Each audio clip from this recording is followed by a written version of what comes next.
Jeg er her med Marianne i dag, og vi skal lave farveanalyse.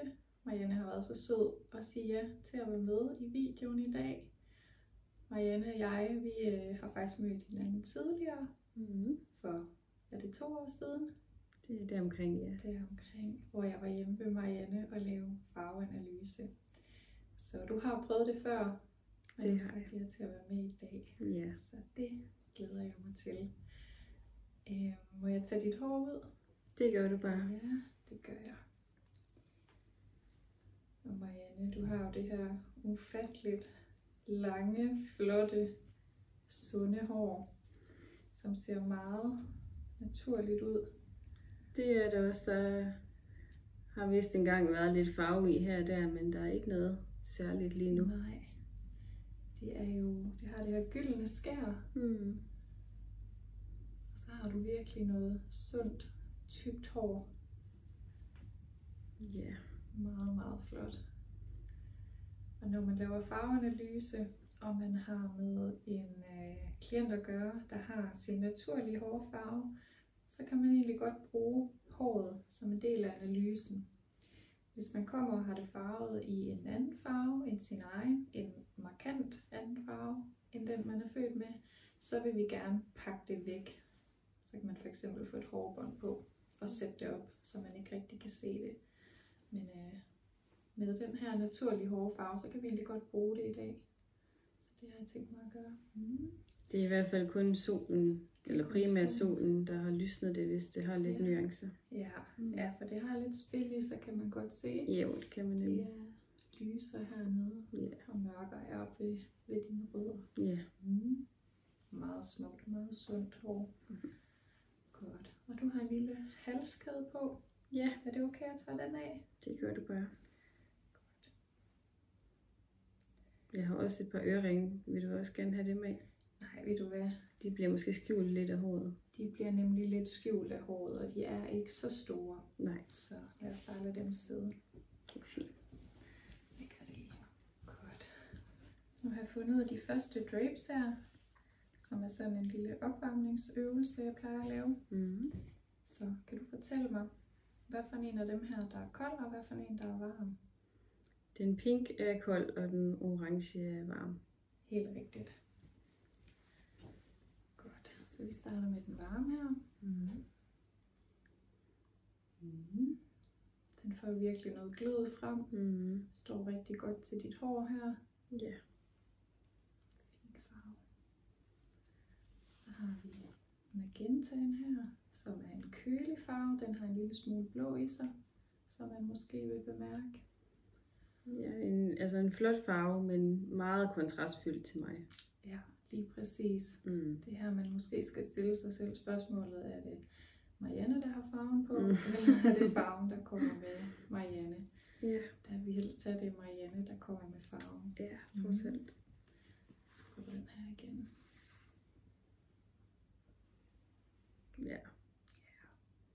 Helt klart. Det ser mere rigtigt ud. Og igen, så formår den virkelig at omfavne den der glød, du har. Så det er jo faktisk ikke alle, der har vildt nemt ved orange. Nej. Der er faktisk en del af de her sæsoner inden for farveanalyse, de har slet ikke orange i sig. Der er den helt udeblevet, kan man sige, fordi orange, det er virkelig en varm farve, og ligger man i vinter eller sommer, jamen så er der altså ikke meget orange, og nogle steder er den der slet ikke. Men du er ret skøn i orange. Den er i hvert fald meget naturlig, synes jeg. Ja, bestemt. Godt. Så tager vi næste her. Skal vi igennem blå. Kan du godt lide blå? Altså, det har jo alle dage været min yndlingsfarve. Er det rigtigt? Det er desværre ikke altid, jeg synes, det er så pænt tøjmæssigt til mig. Det får vi jo så syn for lige om lidt. Det er rigtigt, ja. Ja. Ja, så her har vi en sommerblå. Så den er lidt lys, lidt nedtonet og kølig. Sådan lidt en klassisk skjortefarve. Ja. Vinter. Stadig kold. Mm. Spring. Så her der skifter den over i varm. Ja. Det synes jeg allerede er bedre. Ser lidt mere glød. Ja. Efterår. Ja. Den er helt klart mest naturlig. Og ikke bare det, altså den synes jeg jo er rigtig flot. Den er virkelig klædelig. Det er som om du fik lidt mere farve i læberne, synes jeg. Ja, det er sjovt. Altså man kan jo faktisk se helt syg eller træt ud i hvert fald. Med nogle af de der farver, der slet ikke passer. Føler jeg lige nu, når du viser de der blå nuancer i hvert fald. Det er det, der godt kan være risiko for i hvert fald. Ja. Der er kæmpe forskel. Så den her, den vil jeg nok sige, altså du ser jo skøn ud i alle farver, kan man sige. Men den her, den er lidt til den lyse, pastelagtige side, og den kølige side, hvor den her, den er varmere, og så har den lidt mere dybde, og det fungerer faktisk rigtig godt. Ja, der er stor forskel. Den er rigtig flot til dig, den her. Jeg synes heller ikke, den her springblå er helt dum. Den er også i den varme kategori. Og det er den der, den her kommer med nu. Men i forhold til det her, der hedder kroma, der handler om, hvor intens farven er. Godt se, at den her er noget mere intens end den her. Den er mere klar i det. Yeah. Og den her, den er lidt mere mørk. Helt sikkert. Der synes jeg, at den mørke her, den virkelig... Altså, der har jeg ikke rigtig lyst til at ændre noget på den. Nej, jeg føler mig også godt tilpas i den. Men jeg kan godt se, at den her også er mere varm end de to andre. Men jeg synes, den her... Siger du, det er efterår, den her, ikke også? Det er efterår, ja. Og ja. det her, det er spring. Ja. For... Okay. Ja. Godt. Her har vi de grønne farver, og grøn, det er jo sådan en skøn farve at teste, fordi den er så alsidig. Altså grøn, den kan man virkelig blande på mange måder. Så her der har vi sådan en sommergrøn, den er kølig, nedtonet, lidt pastelagtig. Vinter. Se allerede det her med, at den får lidt mere dybde. Det synes jeg er klædeligt. Ja. Spring. Og igen, en lidt varmere grøn. Den giver dig altså lidt mere glød. Og går ind og sådan booster den varme, du har. Så har du efterårsgrøn her. Ja. Det ligner næsten den, jeg har på i dag. Ja. Og sådan en rigtig fin grøn til dig. Det er sådan en, jeg kan mærke, at jeg med det samme føler mig tilpas i. Ja. Ja. Ja, det er sådan en komfortfarve næsten. Det er det. Ja. Står meget flot til dit hår. Også det lidt lysere her i spidserne. Ja. Ja. Det gør den. Rigtig flot. Så har du de her meget intense brune øjne, ikke? Som har det her varme, som virkelig også taler godt sammen med den her sådan olivengrønne farve. Ja. Det er rigtig sådan nogle jordfarver. Det ser bare enormt behageligt ud. Så grøn, det er jo virkelig mange ting. Ja. Det må man sige, det er. Man kan godt komme lidt galt afsted, hvis man får valgt den forkerte grønne farve. Ja. Det er en lidt voldsom kontrast igen. Ja, vi mangler i hvert fald lidt noget varme. Ja.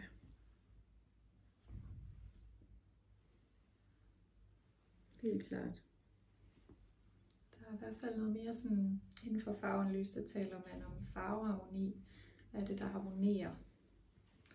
Det der med at forestille sig, at ens naturlige træk, dem skal man ligesom kunne observere i farven. Det skal ligesom hænge sammen.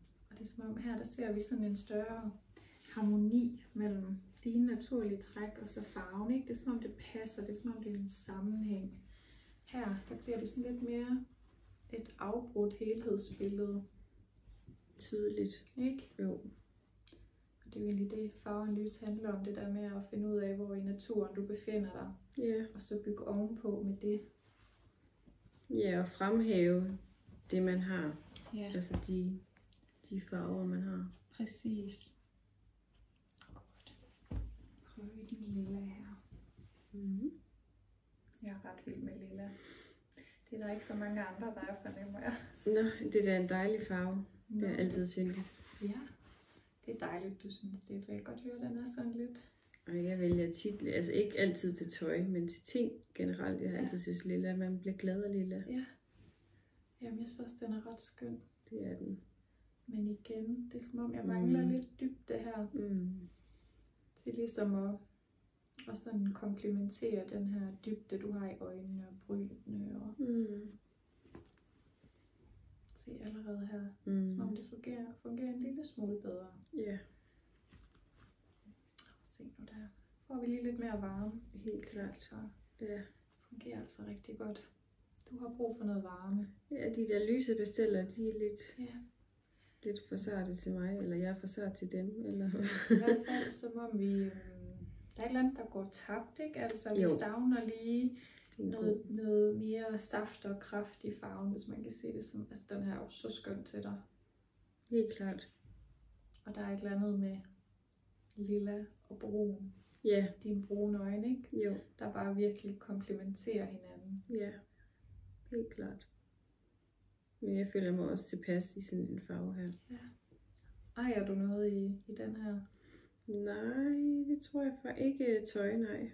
Men det får jeg lyst til, når jeg ser, altså fordi jeg føler mig godt tilpas. Det er jo det, der er med de rigtige farver, så føler vi os godt tilpasse. Ja. I andet end sort. Ja. Men helt klart, altså det gør, altså det gør noget på flere parametre. Jeg synes også, dine læber, de bliver rødere her. Det gør de også. De lige intensiveres. Ja, det er lidt.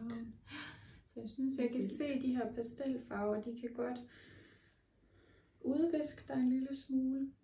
Det er som om det sådan suger lidt varme og lidt farve ud af dit ansigt, hvor at det faktisk er rigtig godt, vi lige får lidt mere dybde. Ja. Og så den her varme. Ja. Jeg skal lige prøve den sidste her, det er så efteråret. Den er meget mørk. Den er mørk. Den er heller ikke dum, men det er faktisk som om du lige stråler lidt mere her. Om du godt kan klare lige lidt mere farve, ikke? Jo. Og hvad siger du, den her er? Det er spring. Det er spring, ja. Okay. Og det er efterår. Den her, den kan så også godt figurere i efterår. Okay. Så nogle farver kan vi godt se flere steder. Ja. Fordi der vil jeg faktisk sige, selvom vi har set efterårsfarverne være rigtig gode, der synes jeg faktisk, den her, den vinder over den her. Det tror jeg er inde i. Frisker lige lidt op. Ej, det er hård altså. Gør du meget for at pleje det? Nej, altså jeg vasker det højst et par gange om ugen. Nej, højst det gør jeg. Jeg vasker det 2 gange om ugen. Og så, altså det her bølget, jeg har selvfølgelig lidt fald, men det, jeg sover bare med flettet hår. Okay. Det er meget sundt. Jeg gør ikke så meget med styling ellers. Det tror jeg også er meget godt, så det ikke slider for meget på håret. Ja, helt sikkert. Og de kloge siger jo, at man ikke må vaske det for meget.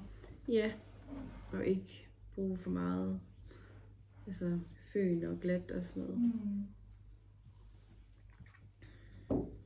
Godt. Så har jeg den gule her. Det er sådan en farve, jeg aldrig har brugt særlig meget. Nej. Men jeg kan rigtig godt lide gul, jamen, fordi jeg har følt, at gul var... Altså at gul, der har jeg skåret, tror jeg, alle nuancer lidt over en kamp. Ja, det er interessant, du siger det, fordi gul er jo også lidt en svær farve, for nogen i hvert fald. Så gul, det er en farve, vi finder mest i de varmere sæsoner, som efterår og spring. Den kan være lidt svær, hvis man er sommer eller vinter. De er der, for eksempel den her, det er en sommergul. Man kan godt se, den er ret lys. man kan sige, nu har vi jo kunne se, at de her varme farver egentlig komplementerer dig ret flot, så lurer mig om ikke også vi finder noget gult i din palette, men det skal selvfølgelig lige være den rigtige nuance, ikke? Ja. Så her har vi sommer. Og igen de der pastelfarver, de der kølige pastelfarver, det er som om de formår ikke lige at løfte looket, som vi har set det de andre gange. Nej. Så har vi en meget vild gul her, den ligger i vinter, som er de her meget klare farver. Se, her vil jeg jo tænke, at hvis du kom gående i den her, så skulle der rigtig meget makeup til, for at kunne hamle op med den. Meget kraftig. Den er lidt kraftig her. Så har vi spring her, men igen, der mangler et eller andet. Den bliver lidt fesen. Ja. Hvis man må være så fræk. Det må man. Så nu prøver vi lige at give den lidt mere dybde. Ja. Se. Så en god brændt gul her, hvor vi har en lidt mørkere farve, og så den her varme. Den er faktisk, ja det er den. Den altså, og der er også noget med gul og brun, apropos min øjenfarve over for hinanden, ikke? Den har en behagelig nuance, den her. Ja. Den formår virkelig at fange de der brune øjne der. Den er rigtig flot til dig, den her. Ja, det er den faktisk. Og hvis vi igen lige skal sammenligne med en helt anden gul, som har været ret moderne her i løbet af sommeren. Den er sådan lidt mælkehvide, gule farve. Ja. Men den er altså ikke for alle, fordi den kan godt blive lidt blegfæsen. Ja.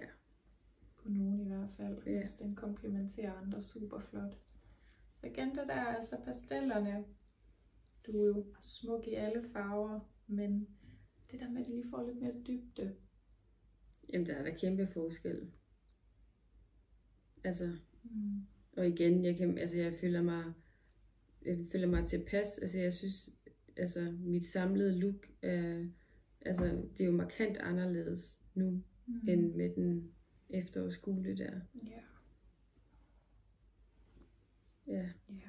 Så igen, varm, lidt dyb nuance, virkelig smuk.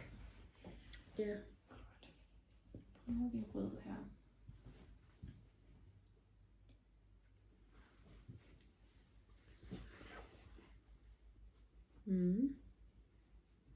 Så det her, det er sådan en Bordeaux. Den er lidt kølig. Du kan måske se, at den er sådan en lille smule blålig i det. Ja. Måske især hvis jeg gør sådan her. Ja. Godt se. Det er meget tydeligt. Den virker kølig. Ja. Der kan vi igen se, hvordan det der er varme. Det virkelig bare giver noget glød til dit ansigt. Ja. Se der. Ja. På en helt anden ansigtskulør. Den er altså også flot til dig, den her. Men det er sjovt, for hvis jeg havde stået i en forretning og havde set de her to, så ville jeg umiddelbart have tænkt, at den Bordeaux, fordi den er dybere i sådan, hvad skal man sige, mæthed og sådan noget, at det ville passe bedre. Ja. Men jeg kan godt se, at den har den der kølige nuance. Og man kan sige, at det vil heller ikke være helt off, fordi du har nemlig den der dybde, som vi kan se klæder dig ret godt. Men den mangler lige det varme, og det er jo nogle gange det der med, at en farve, den godt må bestå af lidt flere dele. Der er flere ting, man skal have for øje. Ja. Så det er ikke bare, hvor lys eller mørk den er, men også det der, hvor intens er den, eller hvor nedtonet er den, og så selvfølgelig det her med undertonen, om man har brug for en varm eller kold undertone. Ikke? Klart. Og der får du bare altså virkelig meget foræret med de her varme farver, der går ind og snakker så flot sammen med den glød, du bærer rundt på. Det er meget tydeligt. Og det er jo også noget, der er værd at bemærke i forhold til sådan noget som makeup og læbestift. Så hvis du skal have en læbestift på, jamen, så ser vi, at det faktisk er rigtig klædeligt med den her lidt dybere farve. Men undertonen er bare også så vigtig, når vi handler makeup, fordi at har man brug for en varm undertone, så er det så vigtigt, at det går igen i ens makeup. Og omvendt, har man brug for lidt køligere farver, jamen, så er det jo også noget andet makeup, man skal ud og have fat i. Så er det mere de her sådan pinke nuancer frem for de orange-røde. Så har vi Spring her. Du kan godt se, den er mere. Den er vildere end den her. Det er meget.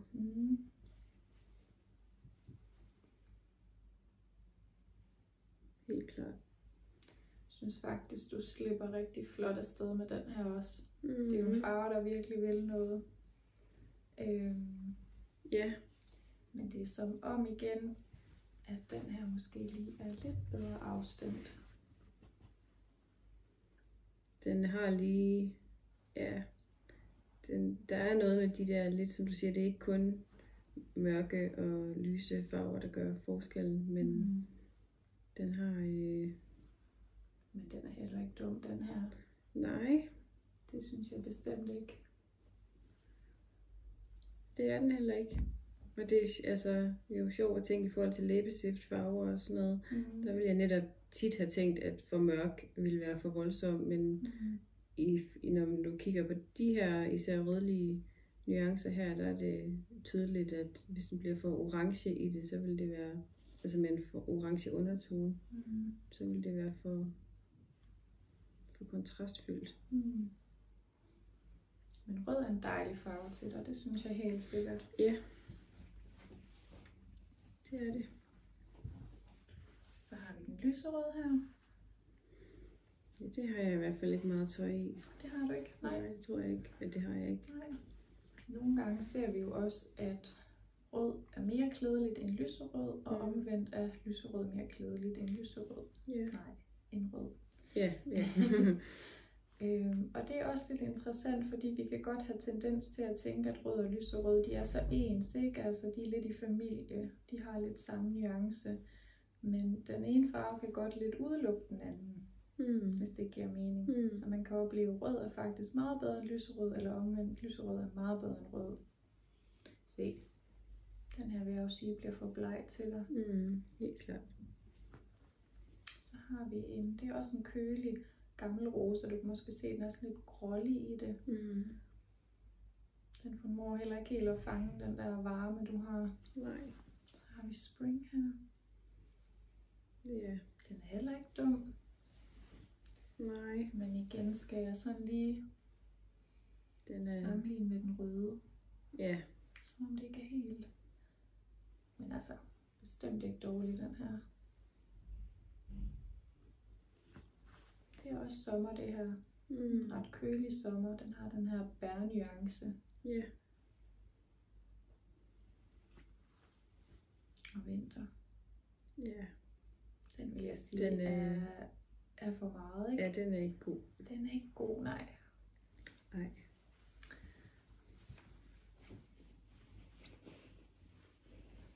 Og generelt, så når vi sammenligner lyserød med rød på dig, så ved jeg godt, hvad for en jeg vil foretrække. Helt klart rød. Ja. Det vil jeg bestemt også. Vi kan godt se, at den godt kan gå an. Måske især den her gamle rosa, men det er ikke sådan en, jeg ville vælge. Nej, det vil jeg heller ikke. Ja, det er helt anderledes. Ja. Det er det altså. Virkelig, virkelig flot til dig, den her. Så det kan godt være, at lyserød har været svær, fordi at du faktisk godt kan klare de her røde nuancer. Ja. Som vi finder mere i de varme sæsoner. Ja. Ja. Ja, det er meget interessant. Ja. Jeg har heller ikke ret meget tøj. Hverken gul eller rød, men de nuancer her er virkelig fine. Ja, det er jo det, der er så dejligt ved det her farveanalyse. Ja. Der er jo ikke som sådan farver, der er forbudte, men man skal bare vide, hvad nuance man skal have den i, og man skal vide, hvad undertonen er bedst. Klart. Godt. Nu kigger vi lige på guld og sølv her. Godt. Jeg låner lige en strop her, fordi det er så glatte. Det er så fint. Du er jo en guldpige, ikke? Var det ikke det, du sagde i starten? Det har jeg været de sidste mange år i hvert fald. Ja. lur mig, om ikke vi ser, at guld er en god farve.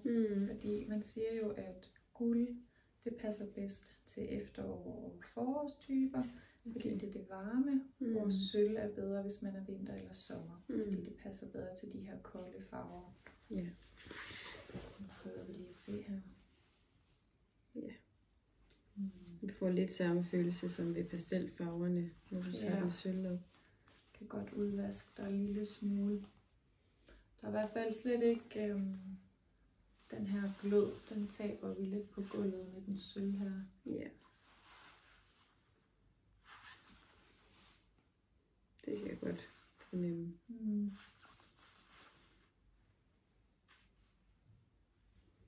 Helt klart. Det gyldne, det er som om det passer bedre med det, altså, ja, det gyldne og det varme. Ja.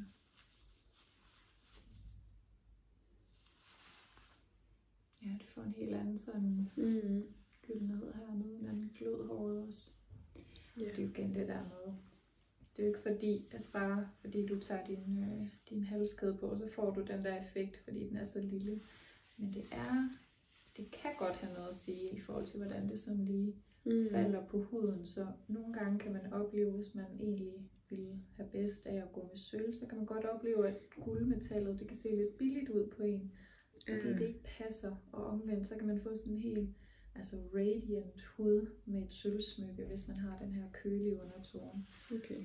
Men det er klart, du skal helt klart, guld, det komplementerer virkelig din hud flot, ikke?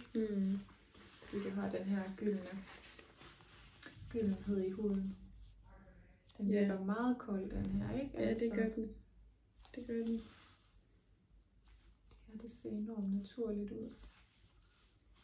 Så passer min intuition meget godt her. Det gør den. Ja. Hold du bare fast i guldsmykkerne. Det gør jeg. Nej, det er ikke fordi, man skal hjem og skifte det hele ud. Men det er jo rart at vide til fremtidige køb. Helt sikkert. Godt. Nu prøver vi de her neutrale farver, som vi alle sammen kender, og alle sammen har derhjemme. I hvert fald nogle af dem måske. Så sort. Det siger du, det går du ikke så meget med. Nej, altså jeg har da helt sikkert sådan en basis, sådan sort top og sorte jeans og sådan noget. Ja. Men jeg har altid syntes, at sådan sort og hvid, nu ved jeg godt, at det nok også er mange ting, begge dele, men at det er lidt voldsomt til min lyse hud.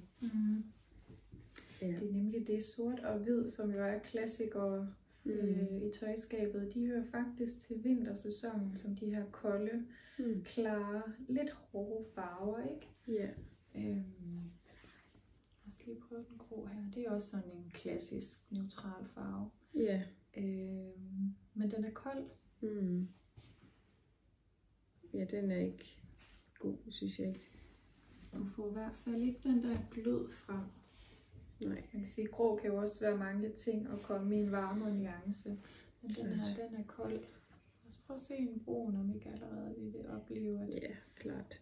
At det fungerer lige et smule bedre. Ja, meget bedre, synes jeg. Den er meget smuk til dig, den her, synes jeg. Ja. Jeg vil også sige, at det var et godt alternativ til den sorte, fordi der får du stadig det sådan lidt mørke, sofistikerede, klassiske, men uden at den bliver sådan meget hård. Ja. Ja.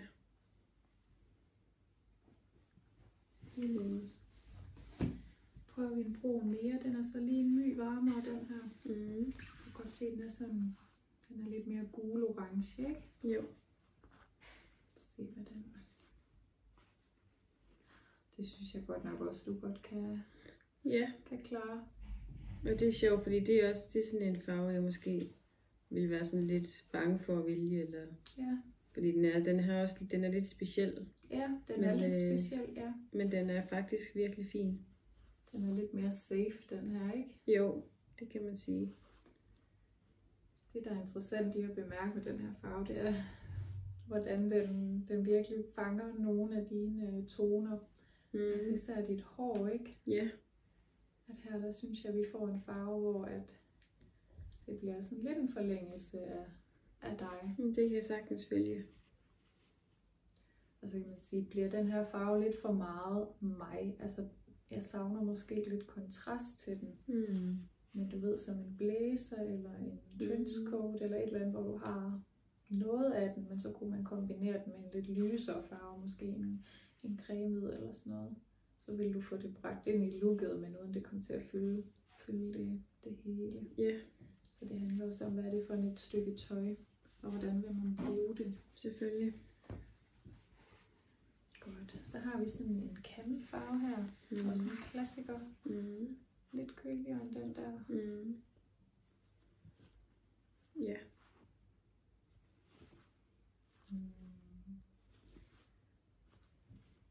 Måske du bliver en lille smule mere bleg med den her, end du gør med den her. Det synes jeg.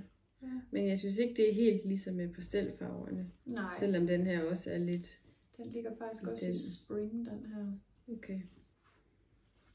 I spring, der finder vi rigtig mange af de her camel og beige nuancer. Ja. Godt. Så har vi det er så en varm beige, det her. Man kan godt se, den er lidt mere gul end den der. Ja.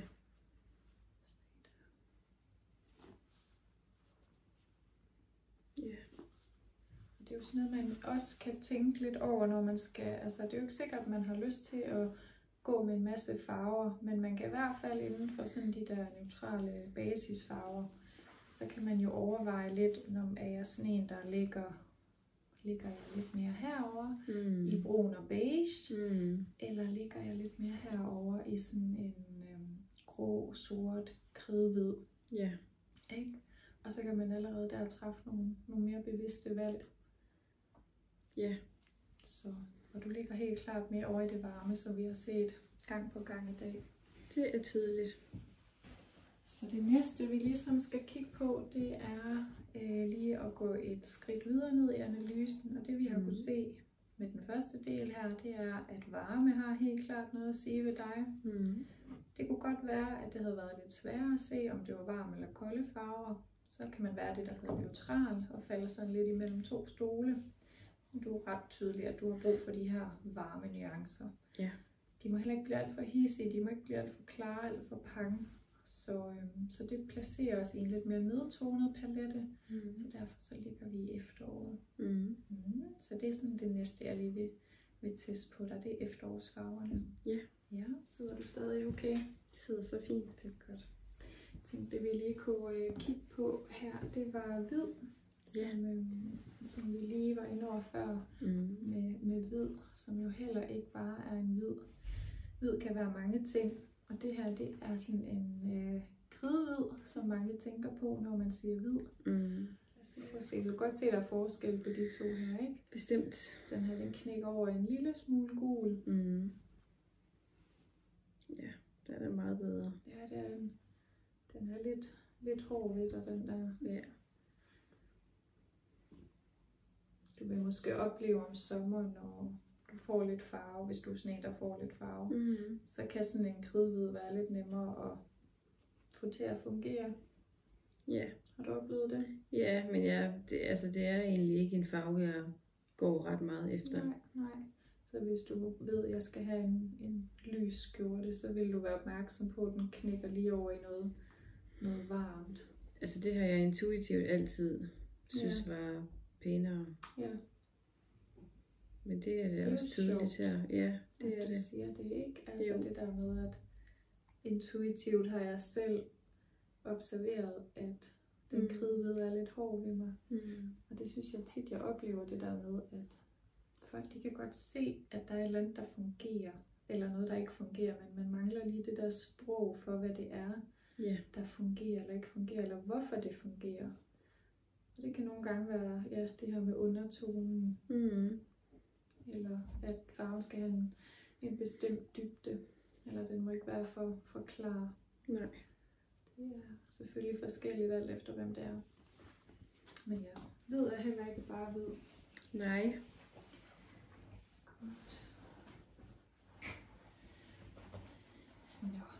Det sidste vi skal her, det er at prøve de her efterårsfarver på dig. Ja. Det er jo de her brændte, varme nuancer, hvor vi har rigtig meget grøn, rød, brun, gul. Symboliserer efterårsfarver, som vi kender dem lige nu. Og vi er i oktober. Ja. Godt. Så det første vi starter med, det er den her grønne farve. Som jo er lidt sjov, ikke? Altså jeg plejer at kalde den bussemandsgrøn. Den kan bestemt ikke er flatterende, men så kan man måske sådan lidt fornemme det, den farve der. Ja, men den er ikke dum. Den er bestemt ikke dum. Den er enormt flot på dig, ja, synes jeg. Det er den. Men det er rigtig sådan isoleret set, så er det sådan en speciel farve.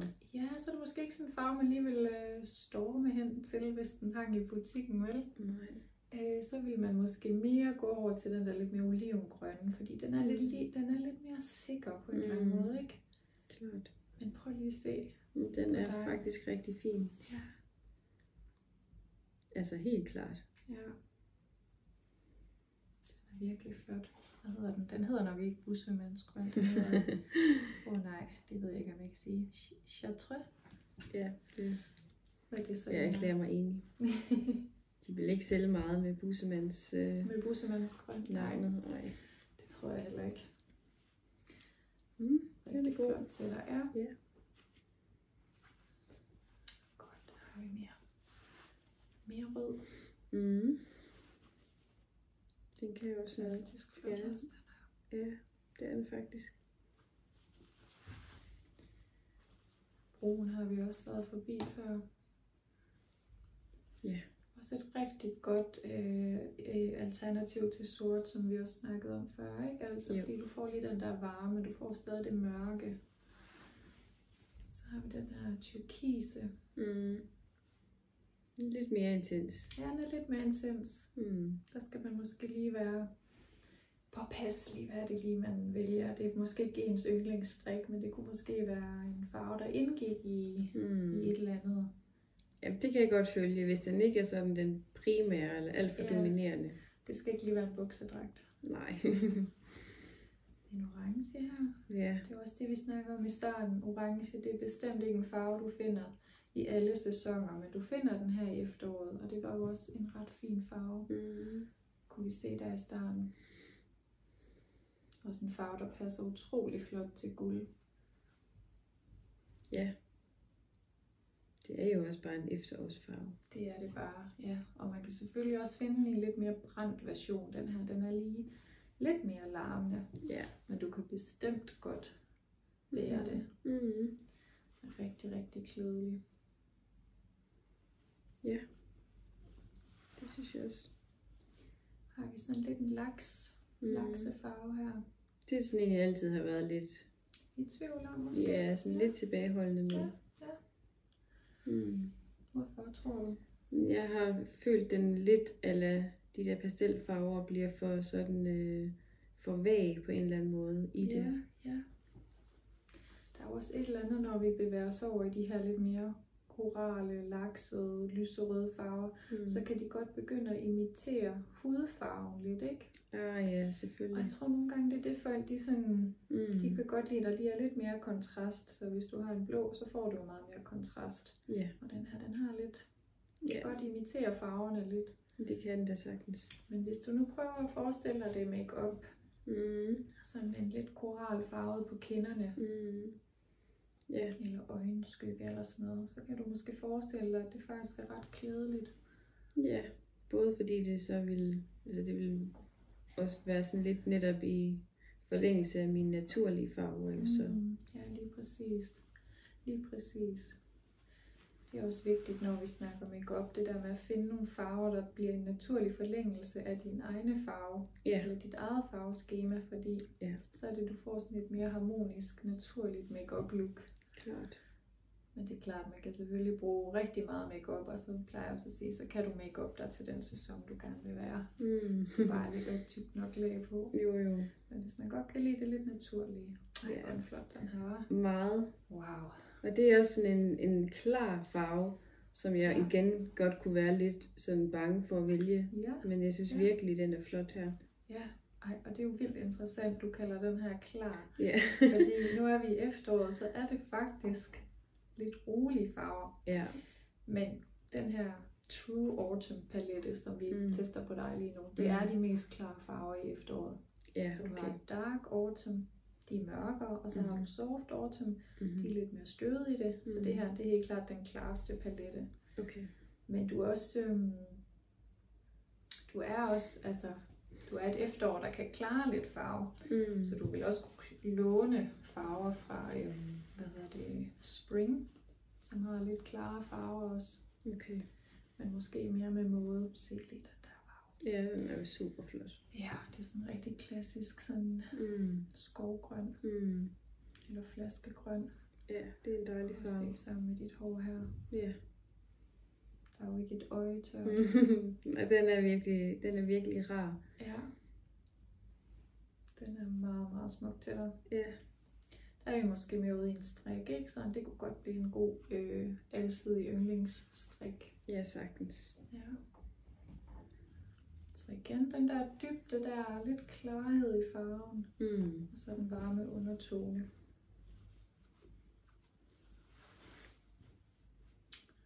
Også igen lidt noget camel her. Ja. Den er også rigtig, rigtig flot til dig. Ja. Hvor du ligger meget mere over i de her altså brune nuancer i forhold til de mere neutrale farver. Så sådan en farve som grå, den kunne du måske overveje at styre lidt udenom, og så vælge de her lidt mere brune og camelfarver. Helt klart. Som er mere varme i det. Se, den er også flot, den her. Ja, det er den.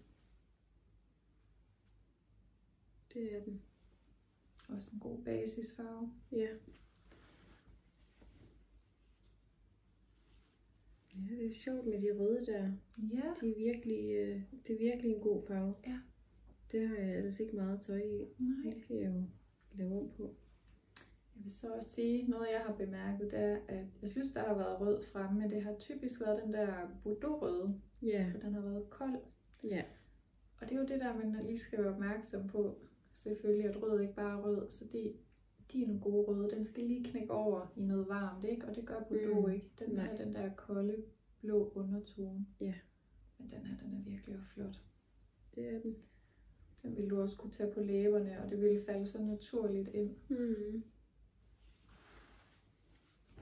Ja, hold da. Ej, den er vildt flot. Den er vildt flot. Hvad hedder den? Den hedder Bright Green. Det er også, jeg tror, det er noget af det mest klare, vi finder i efterår, ikke? Jo. Der er lidt mere smæk på. Ja. Men hold det er der, men den er virkelig fin. Virkelig smuk. Og igen sammen med dine brune øjne her, der er den bare så klædelig. Ja. Det ligner lidt den, vi havde tidligere. Den har sådan lidt brændte gule farve. Sådan lidt sennepsgul. Ja. Så jeg vil bestemt ikke afskrive gul, hvis jeg var dig. Men jeg vil sørge for, at den havde noget dybde, og så den her brændthed over sig. Ja. Og den lige knække over det. Fordi pastelgul, den lyse pastelgul der, den vil du få sværere ved at fungere, tror jeg. Den var ikke god. Den bliver for bleg til dig. Ja, helt klart. Helt klart.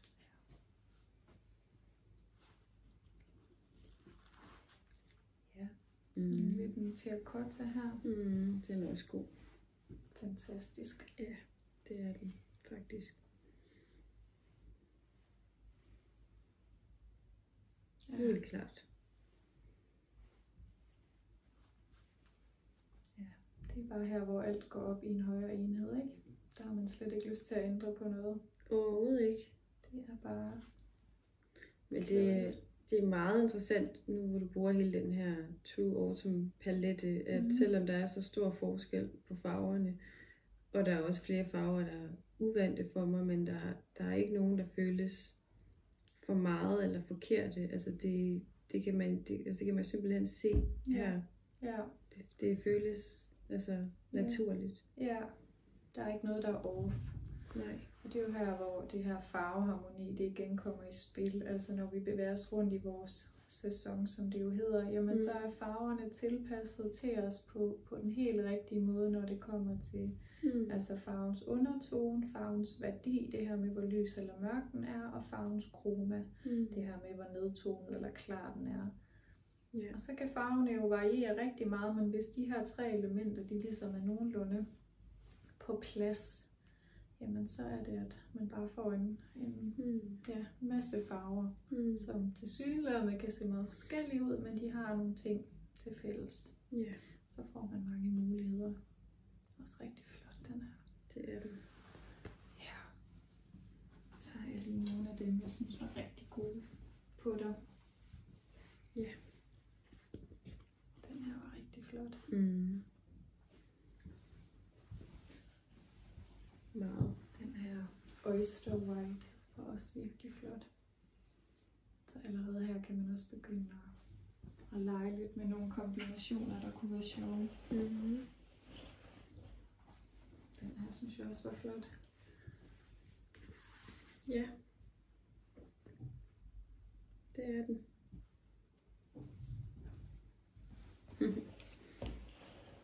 Det er faktisk meget sjovt at se dem sammen. Ja.